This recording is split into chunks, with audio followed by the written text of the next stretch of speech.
All right, we're back on the internet together again today. Thank you for joining me once again. The first story off the cards. Rents surge $20 a week after budget reforms. We're going to have a bit of rant about rents. And we're going to move on to a broader, more general show, multi-variety here today. So stick around. You never know what you're going to get. Well, in May's federal budget, the government forecast their new measures would increase rents by $2 a week. But just a couple of months later, the latest PropTrack data shows they've already increased by around $20 a week. Yeah, $2 a week. Yeah, what landlord is raising the rent $2 a week? $20 a week, that's bloody cheap. If you get a $20 a week rent increase, you grab that and you say nothing about it. You say thank you.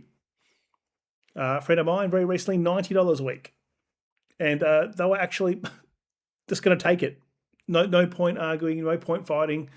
At the end of the day, it's very hard to get another rental out there. You're competing with a lot of people. And so why are rents going up? Because the incentive which you get from selling, i.e. profit, the government is taxing it a lot more heavily now. So guess who's going to pay for that up front? The tenant, unfortunately. And it really sucks. I was carrying on about this a couple of months ago. I don't know why people weren't as mad as what I am. I can't see it. I get people in the comments calling me David Hughes and shit like that. At the end of the day, guys, the government isn't there to help you. They tax us all. And they're going to make everybody fight with each other. Nationally, after 3 interest rate rises and continued inflationary pressures, rents have risen around 6% year on year, raising questions about whether it was the right time for the government's housing reforms. So what does it all mean for the foreseeable future? Well, for more, we're joined now by personal finance expert and buyer's agent Ravi Sharma. Good morning to you. Ravi. Welcome back. What is driving this rent rise? Buyer's agent. How about people just learn about the property market themselves? It's the biggest investment you're ever going to make, the biggest purchase you're ever going to make in your life, and you put it in the hands of somebody else who's going to charge your commission. A lot of the times they're working hand in hand with either property developers to flog off properties or real estate agents. No one's there for your best interest. As I said, people will, I'm sure there are good ones. I'm not saying this guy isn't that. I know nothing about him. If you're going to be shelling out hundreds of thousands or even over $1 million now for just a place to live, a place to call home, you're going to want to know the process in and out. You should be doing that research, not just having someone else do it for you. That's my honest opinion on it. People need to be a bit more astute. Here, Ravi. Well, it's really interesting, right? If you go and have tax reforms that target investors, suddenly investors are saying, well, it's no longer my problem. I don't want to hold an investment property. And that means one less rental property. So supply and demand, if there's less rental properties and more people need to rent, you're going to have rents go higher. So you're putting it squarely on the government's policy here? Yeah, well, I mean, you already had some movements in some markets like Melbourne and Sydney starting to slow down. But investors are pretty much going, my hands are up. Like, if you're not going to allow me to negatively gear properties when I have to go and purchase, and you're making it harder to hold on to these properties, unfortunately, I'm not going to let go. Yeah, OK. Is there a difference between city and regional numbers? What are we saying there, Ravi? Yeah, definitely. In saying that, you've still got the difference between... So that's new investors, and there's always been people wanting to invest in property, and I think the thing they aren't talking about here is that they're encouraging. You can still negative gear on homes off the plan, like new developments. They're trying to get people to throw their money there. People will do that, but those places have predominantly been where first home buyers go. They go out to an outer city area that's still being developed. The housing estate's just a pile of dirt at the moment with a few roads, and they're selling lots there. And you got your dreams there. You can build your house. You can do it somewhat. No, not anymore, but previously you could do it in Victoria, outer suburbs, build a new house. It's somewhat affordable for people on lower incomes starting out, or people on lower incomes in general, people who can't live closer to the city and can't afford that, which I don't know how many people can anyway at the moment. So now you've got investors piling into there. They're going to be taking that stock. Those people can't have that anymore. Established housing is always going to be expensive in established suburbs. So now they're taking the next layer and making it harder for those people. Then what Ravi isn't talking about here, I think it was his name, Ravi. What he's not talking about here is the existing landlords who are going to hold on. They're going to be stubborn. They're going to hold it. They're going to say, stuff you, elbow. You're not going to make me sell my house.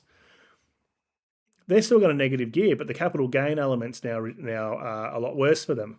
As I said, the game, for people who don't understand how property investing works, for the most part, you actually lose on cash flow for a vast majority of the time that you own the property. You're generally not paying the mortgage down; you're holding it interest only. It does the rent you get just never covers your costs. So you're going in the red month after month, and you're hoping one day you sell it to the greater fool and make a bunch of money, and then it covers all those losses, plus you get a nice profit at the end. Now, a lot of that profit is now gobbled up by the government. So they're going to go and jack up rents as high as possible to make it somewhat viable. And I think it sucks. That's why I'm pissed off about it, because the people who they're supposed to be helping, renters trying to get into the property market, who are trying to escape and get their own place and their own sense of security, they're now going to be affected because now they're going to have less money to save because they're paying more rent. On top of, a lot of people would normally have relied on investing in shares, micro investing. They don't have hundreds of thousands of dollars. They might have 5, 10 grand, they chuck it into some shares and they add to that over time. Well, guess what? They screwed you over on the capital gains on that. So I can't understand how this helps anybody. Between units and houses as well. So if you're looking at capital cities, they're slightly moving ahead faster than the regional areas. But you've also got to think that if affordability is the concern and you see a large rush out of people from the capital cities into these regional areas, they're going to be smacked hardest. Now, the government says the grandfathering of those previous rules means there should be no change for those who already had negative gearing arrangements here. But what are you seeing with new investors here, Ravi? So existing investors are sort of going, cool, I've got the negative gearing benefits, which means even if I was thinking of selling to go and downsize or get a bigger property, I'm not going to do that anymore because now I'm not going to get those benefits. So suddenly you take out a large portion of supply that will never hit the market. So while this is aimed at going first-home buyers can get in, suddenly investors are like, well, I'm not going to sell if I don't want need to hold on for longer? Correct. Okay. Oh, right, and therefore there's less supply, right? That's right. The government says the reforms will help. Big difference. Will help first home buyers. Are we seeing any signs of that happening? I think the prices are. How does it help them? Okay, yes, people will say, okay, property prices have dropped by 0.4%, 0.9%, 1%, whatever it is. That doesn't help anybody. How does it help you? Especially now that you're going to have probably interest rates going up. We've got inflation continuing to go up. You've got your rents going up. So you're getting snookered. But the headline is property prices are coming down, and we said that's what we're going to do. Property prices are going to have to come down 50% to be a meaningful change for people, and that's just not going to happen. I mean, hey, it could happen, but if it did, it would be a catastrophe. Coming down a little bit. Yeah, look, to be honest, and I'm going to tell you quite frankly, no, because first-home buyers are first renters. So if they're going to go ahead and rent and they're seeing their rents increase at a faster rate than they can actually save, they'll never actually go and own their own property. So what you're seeing is, yes, it's helping first-home buyers by bringing prices down, but to get into that property, you still got to save your way there. And unfortunately, if rents go higher, it's going to get further and further and beyond. Right. So what's driving that little bit of a price drop at the moment, do you think? Oh, it's definitely sentiment. You know, a lot of people are going, look, I don't know what all of this budget stuff means. I don't know if they're going to change the rules. What's the government doing? They're going to change the rules whenever they like. You know, we saw the self-managed super fund changes come through. And you got Albo talking about using your superannuation as well. Your superannuation as a national asset. You got to be very careful. That's why I say people go, oh, I'm dumping all my money into super because the fund takes care of it and I don't have to do anything and it just makes more and more money compounding interest on, you know, over 20 years. I'm going to salary sacrifice and whack all this money in there. Yeah, and then what happens? You get to the end and the government starts using your money, starts dipping in, change the rules, change the system. I don't trust them at all. I don't understand how people are going to vote Labor back in or any of them back in. I don't like any of them. I don't rant about Labor because they're the most egregious liars out there that destroy opportunities for ambitious people in this country. They do. What's the point in getting ahead? They just put their hand in your pocket and take it. And that's why a lot of people have said, once again, they're leaving the market. And while it may have a shorter term dip, but it's not going to be a small, you know, single percentage dip in prices, that translates to less rental properties. It's right. And rents will go up. So those who stick around will jack the rents up. Based on that, a lot of people sort of saying, I want to pause, and that's just obviously breaking down the market a little bit. Ravi, I imagine that you've crunched the numbers because you've sort of got to be a student of history when it comes to these things as well. So we had those negative gearing changes back in the 80s. We're now having some of those similar arguments rise again. But where do you think this is going to drive rents now in the future? Well, in 1985, we had negative gearing come into the system. 2 years later, scrapped. Why? Because in Sydney and Perth, we saw rents go up by 15 and 20%. We are in a bigger shortage now. We have vacancy rates at record lows, and then you introduce reform like this, it means rents will rise, and most likely by more than 20 to 30%. And that's pretty crazy when you think about the next 18 to 24 months. So what does that do to the workforce then? Because it's going to drive teachers, nurses, those essential services out of the main capital cities as well, wouldn't it? Yeah, that's exactly what we're seeing already. So we were seeing this over the last couple of years, but I think it's going to start. The government doesn't give a shit. You need to understand that. You think they're dumb enough to think that what they're doing is actually going to work and what they say they're going to do is achievable. No, they say that because you get the punters who vote for them, who don't have fucking 2 brain cells to vote, to rub together, don't understand how this all works and the general economic principles which drive supply and demand and rents. They don't understand them. Oh, the government said it's going to go down. That's great. The government's there for your tax. That's all they want. They don't give a fuck if you have a house or not. They don't give a shit. They're not trying to help you. Start accelerating, which is why I say the regional area. All right, I'm getting charged up. We can't be talking about this anymore, guys. I'm going to start throwing the laptop around. All right, let's go. Stock market scam. People getting done in pump and dump scams. We have an urgent warning tonight about a sophisticated stock market scam that ASIC says has swiped millions of dollars from dozens of unsuspecting Australians just in the past fortnight. Scammers are carrying out what's known as pump and dump schemes, using fake expert endorsements to lure in investors. It was these falsely Commonwealth Bank branded It's not the good pump and dump either. Facebook ads seemingly fronted by well-known Australian Good old Tom Petrosky. economist Tom Petrovsky that cost Tony Roberts her life savings. $320,000. It's changed my life. The 74-year-old was lured into a WhatsApp group where scammers impersonating Tom went to work. Tom was absolutely delightful. We became best of friends. It's really horrifying because you understand that hardworking people are being deceived. The types of shares that these scammers will encourage you to. That's and that'd be horrible having someone using your face, your identity to rip people off. And it has nothing to do with you quite clearly, but someone's used your likeness to lure people into a sense of security. Invest in are often really thinly traded stocks, so they're not well known. Authorities call it a pump and dump investment scam and say it targets older Aussies with retirement savings. Firstly, a consumer sees an investment opportunity posted to social media using a fake endorsement from a well-known commentator. When they click the post, they're taken to a messaging platform like WhatsApp or Telegram, where a scammer posing as the financial expert provides stock recommendations. You know, and I think it's horrible that someone could get ripped off $300K. However, where's the accountability as well for having common sense? I know elderly people and technology and deep fakes, it looks real, it is real to them, but you need to have a bit of accountability.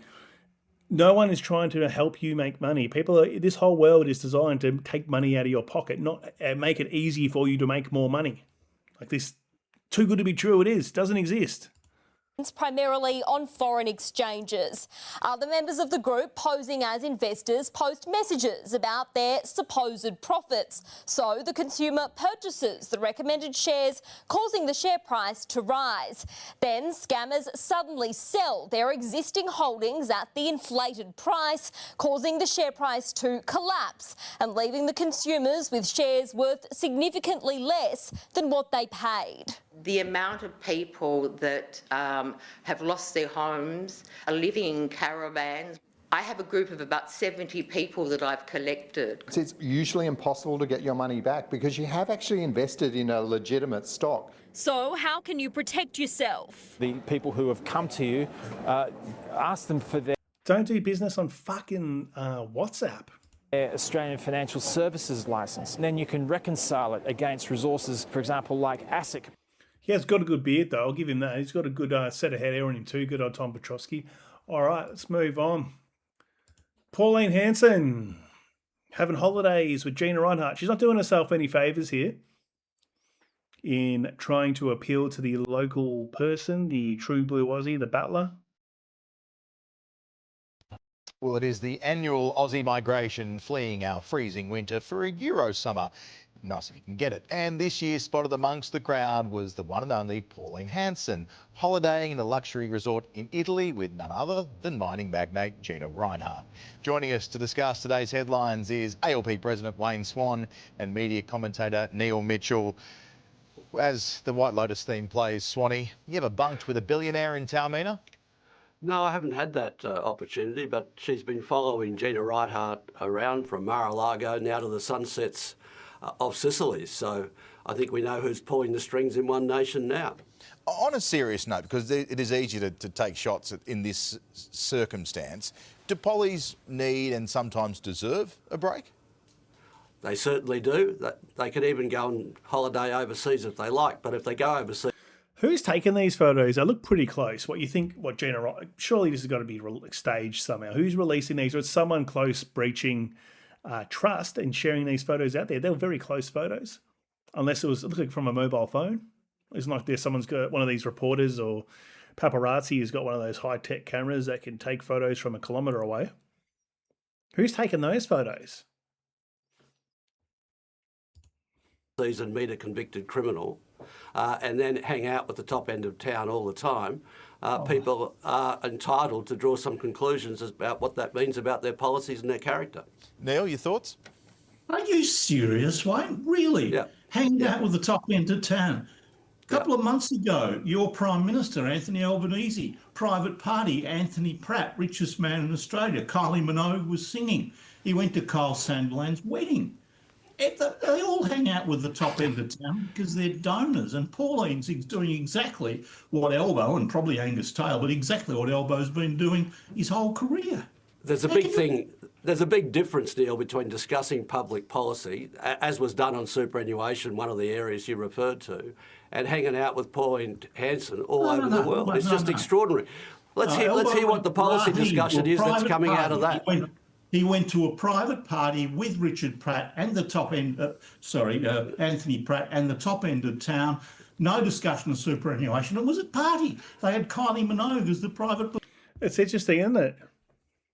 Oh, no, but that was for different reasons. They're all fucking doing dodgy shit. They're all doing backyard deals, handshake deals. They're all getting money from someone. They're all puppets for someone. Pauline probably hasn't been too clever about it. This has been something that's been known for quite a while, but I think she actively promotes it. I think she gives a shit. As I said, I don't think any of the current parties are the answer. I think got a lot of diehards, and they think that Pauline Hanson's going to bring Australia back to its former glory. Former Australia is dead. It's never coming back. It's dead. We live in a new Australia. Performer. And he's entitled to do it. But don't turn around and say Pauline's been awful because she's mixing with billionaires. That's exactly what Elbow does. Neil, is it problematic for Pauline Hanson when she spends much of her career railing against the elites and even criticising the Prime Minister for his travel? Yeah, of course it is. Of course it is. It's a bad look for Pauline Hanson. She shouldn't have done it. And I don't think the Tommy Robinson thing is good either. But let's have a bit of consistency. What's really worrying Wayne and his mates here is the latest Resolve poll. She's shown to be considered by the public to be more honest, stronger, and more competent than both other leaders. That's the problem. That's why they're going after her. Well, we welcome the policy debate with Pauline Hanson on things like wages, industrial relations and all those sorts of things. And that's one that we reckon we can win because Pauline Hanson isn't on the side of the battlers. And let's have that debate. Yeah, I agree. Would you and Elbow turn up and debate her publicly? I don't know about what Elbow would do, but I'd debate her publicly anytime, anywhere. Well, I think they're fighting words. I agree. Get in there, Swanee. I understand that. But I don't think Angus Taylor or Anthony Albanese would debate it because if they took her on, they'd look like political bullies. They could expose her. I think it's a good idea. We've got Barnaby Joyce coming up on the program shortly, so we'll hear what he has to say. But well, she's fighting with him as well. Yeah, so you can ask him about that. We'll get an answer to that one. Don't worry, we will. What is that? It's all snake pits anyway. Allegiances are short-lived. They all knife each other in the neck to get ahead. Time of year when you can't walk down the cobblestone streets of Italy without bumping into another Aussie. But one particular sighting is raising a few eyebrows this morning. Pauline Hanson and her benefactor Gina Reinhardt spotted poolside at a luxury hotel in the resort town made famous by the show The White Lotus. To discuss, we're joined by One Nation MP Barnaby Joyce from Danglemar in New South Wales. You've got a smile on your face, Barnaby, and everyone is entitled to a holiday, of course, but what exactly is Pauline doing in Sicily with Gina? Well, I don't know. It's a holiday, isn't it? I mean, I don't care if it's I don't care if it's Dolce Gabbana or Prada, as long as you're paying for it, darling. I don't care. You know, it's what a person's allowed to have free time. She's having a free time over there. I've actually got to go to Sicily, but it's not for that. I've got to go meet my daughter's boyfriend's family. That sounds very ominous, doesn't it? Anyway. Anyway, well, I'm sure you will be funding that yourself, but do we know for sure that Pauline has Pauline funded herself this trip to Italy, or has Gina funded it? I don't know. I imagine I would say it'd be a fair bet that. What's that Barnaby wearing the cowboy hat or the Akubra? What's with that? Is that the new sort of look, the new branding, or? Gina's supported it somehow. I'm just being straight with you, but it's her money. So yeah, it's her money, it's her time. It's school holidays. If they've taken some time off to go to a resort, well, good luck to them. So I wouldn't blow my hair back. I think I'm a bit not really cut out for that type of stuff. But would you expect Pauline then to declare this trip when she returns home? Well, if she has to, she has to, and she will. You know, and I'll leave that up to her. I really don't know the details. I think they got her on the ropes. They got on the ropes, or anyway, he gives a shit. Let's watch a bit of standard news here. There's a few stories in here. We've got a son arrested for burning his father alive. Horrible. Child abuse investigation. There's some guy who's been doing something horrible, and he's going to pay very, very badly for it. Police say the suspect broke into his father's property late last night, sparking a brutal fight. Nick Overall has more.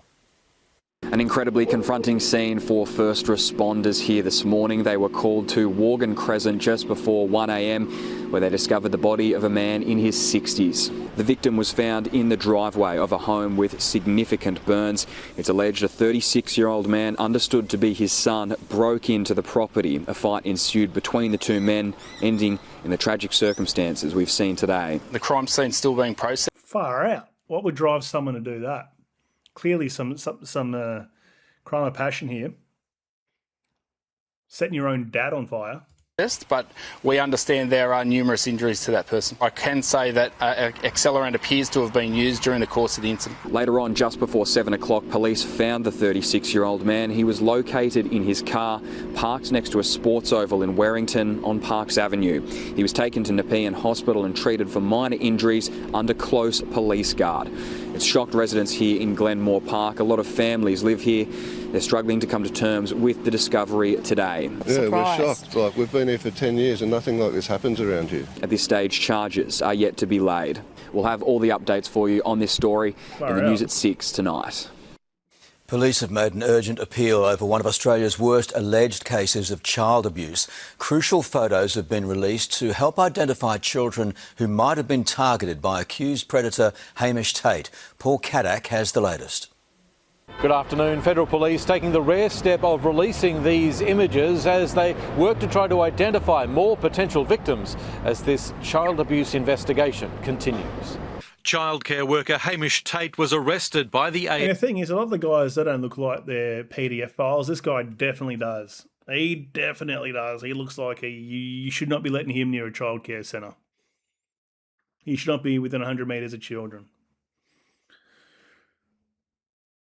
It's not good because you get these people that do things like this, these sickos, absolute sicko animals, who should not be protected in any way. He's not going to be. He's going to get it bad in jail, and rightfully so. You wouldn't want to be this guy. It's bad for all the other male childcare workers who enjoy that line of work. You know, what's going to happen is they're going to be put out of a job because they're going to have restrictions on no men being able to work in those centres. So for the 99.99999 normal functioning childcare employees who are male, it's horrible. And also, you get a stigma put on you that you're touching up kids or something like that just for doing your job because some bloody nufty is doing that. AFP in July last year and charged with more than 300 offences allegedly committed between 2009 and last year. With at least 16 alleged victims still unidentified, police have released images taken from devices they've seized showing just the children's clothing, hoping that parents or carers may recognise them. The first, a puffer vest with a dinosaur pattern, likely taken at a Rouse Hill childcare centre in June 2020. Far out. Imagine that, and you see that, and you know, oh my God, that's my kid. Imagine your stomach sinking.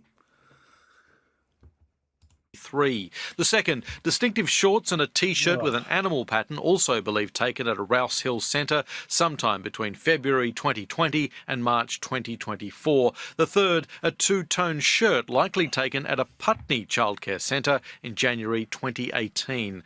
Among the more than 2 million images police have reviewed as part of its exhaustive Operation Moonbee. Victim identification is painstaking and detailed work. Every image may contain a clue that helps identify a child. Our victim ID team is tenacious, they're committed, and will stop at nothing to identify children who are victims of child sexual exploitation. We understand that... You got to think, how did this guy get caught? Did he have the footage and someone found it, or did he get done doing something, you know, red-handed, so to speak? That's disgusting. That's 2009. So what's that? 17 years.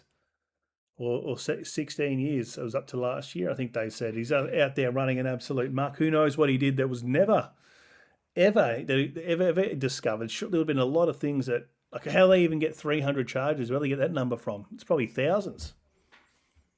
Families want answers quickly, but we must be thorough to identify every victim to protect the investigation and ensure that families receive the right support.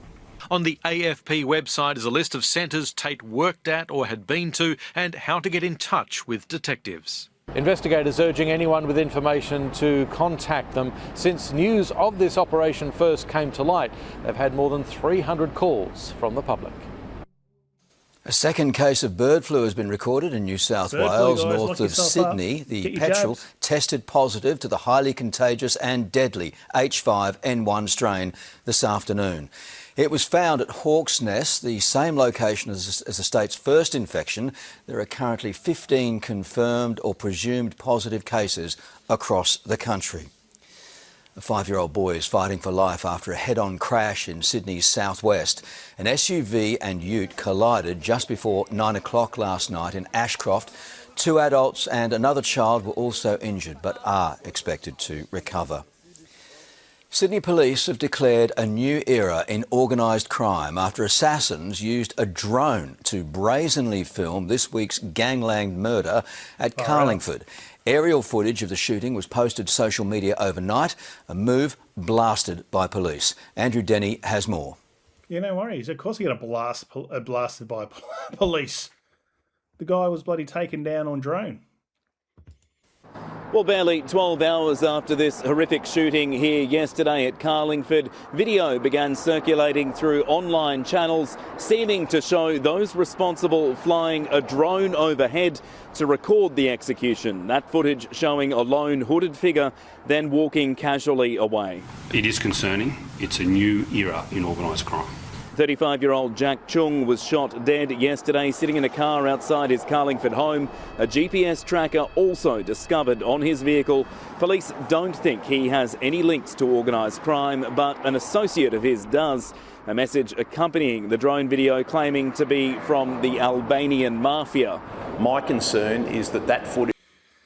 Well, that's interesting. Surely you've got to be doing something. You can't be completely innocent and that happens. And if you are completely innocent, imagine being the guy's mate. You've gone and brought down all this on your mate.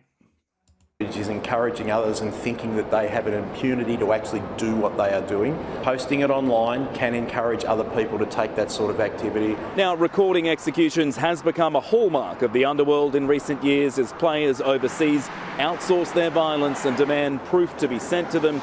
Authorities have been back here today gathering CCTV and interviewing residents, vowing to track down anyone involved in this latest violence. They're not going to catch anyone. The Albanian mafia. Who are they going to track? Some gypsies? Getting better and better at catching these people. To anybody who saw anything, knows anything, has heard anything, please call the police or call Crime Stoppers. Now we'll bring you more details on this and the hunt for those responsible in the news at 6. A 35-year-old man charged over a rooftop rampage in Sydney's inner west has been denied bail. Sebastian Bodius allegedly fled from police in Newtown earlier this week, leaping from car to car, smashing windscreens before jumping on top of homes. He's facing charges for 13 offences. But he'll be on some serious shard, that bloke. Absolute peaking. Thousands of patients across the country may have had their medical records stolen by cyber criminals. Dozens of GP and skin cancer clinics have been targeted as authorities work to quickly confirm who is responsible. Here's Consumer Affairs editor Jackie Quist. I'm going to leave it there, but there's always something with cybersecurity. It's these criminals, our data is a very important commodity. They can sell it all for mega money. Why do you think you're getting phone calls all the time by random call centres and voice recorded messages play when you pick the phone up? Where do you think they got your number from? Everything's compromised. Thanks for watching. See you in the next video, guys. Hope you have a great night.